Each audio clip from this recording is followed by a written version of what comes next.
নিহত হয়েছেন অন্তত ২০ জন, আহত প্রায় ১৫০।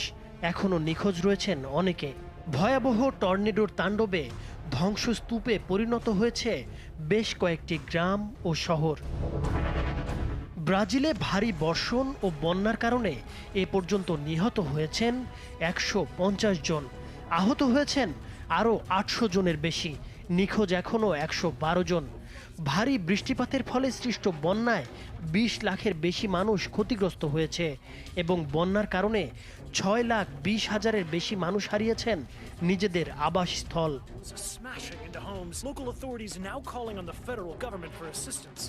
আফগানিস্তানের উত্তরাঞ্চলে আকস্মিক বন্যায় মৃতের সংখ্যা ৩০০ ছাড়িয়ে গেছে, বিধ্বস্ত হয়েছে ১,০০০-এর বেশি বাড়িঘর। ইন্দোনেশিয়ায় সপ্তাহব্যাপী চলা ভারী বৃষ্টি ও বন্যায় এ পর্যন্ত কমপক্ষে ৫৮ জনের মৃত্যু হয়েছে। দেশটির পশ্চিমাঞ্চলে একটি আগ্নেয়গিরির শীতল লাভা এবং আকস্মিক বন্যার কারণে নিখোঁজ রয়েছেন এখনও অনেক মানুষ। বৃষ্টিতে নাকাল মধ্যপ্রাচ্যের দেশ সৌদি আরব, কাতার, ওমান, বাহরাইন ও আরব আমিরাত। ভারী বর্ষণে প্রায় অচল হয়ে পড়েছে মরুভূমি ও শুষ্ক আবহাওয়ায় অভ্যস্ত জনজীবন। অন্যদিকে ভয়াবহ দাবানলে পুড়ছে কানাডা, পুড়েছে ১৩২টি বনভূমি। ফেব্রুয়ারিতে চিলির মধ্যাঞ্চলে ছড়িয়ে পড়া দাবানলে নিহত হয়েছেন অন্তত ১১২ জন। এছাড়া গত কয়েক মাসে দাবানলের ঘটনা ঘটেছে স্পেন, যুক্তরাষ্ট্র, অস্ট্রেলিয়া সহ আরও বেশ কিছু দেশে।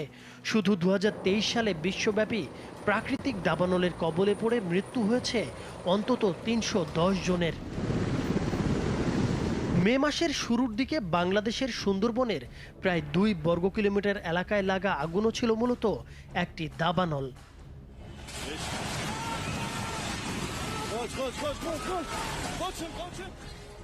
২০২৩ সালের সিরিয়া আর তুরস্কের ভূমিকম্পে প্রাণ হারিয়েছে ৫৫,০০০ মানুষ, ক্ষতিগ্রস্ত হয়েছে আরও অন্তত ২,৩০,০০,০০০।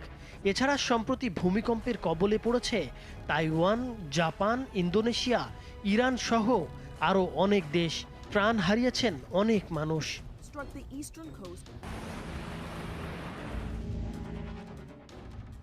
নদী ভাঙন, বন্যা, জলোচ্ছ্বাস, কাল বৈশাখীর মতো নানা প্রাকৃতিক দুর্যোগের ঝুঁকির মধ্যে আছে বাংলাদেশ।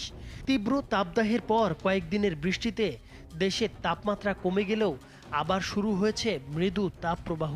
বিভিন্ন সূত্রে জানা গেছে এল নিনোর প্রভাবে তীব্র গরম পড়েছিল, তবে এল নিনো এখন কিছুটা শান্ত হয়ে আসলেও সক্রিয় হচ্ছে লা নিনা।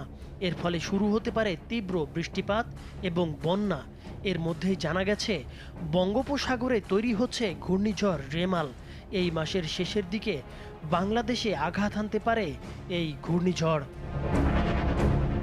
এছাড়া বাংলাদেশ সরকার প্রণীত ভূমিকম্প ঝুঁকি নিরূপণ মানচিত্রে মধ্যম ঝুঁকিতে রয়েছে রাজধানী ঢাকা।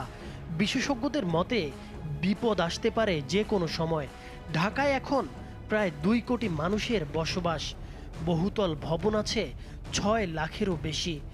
বড় ভূমিকম্পে ঢাকা শহরের ক্ষয়ক্ষতি কতটা হতে পারে সেটা নিয়ে খুব সাম্প্রতিক কোনো গবেষণা না থাকলেও বিশেষজ্ঞরা বলছেন ভূমিকম্পে শুধু ঢাকা শহরেই ২ থেকে ৩ লাখ মানুষ প্রাণ হারাতে পারেন।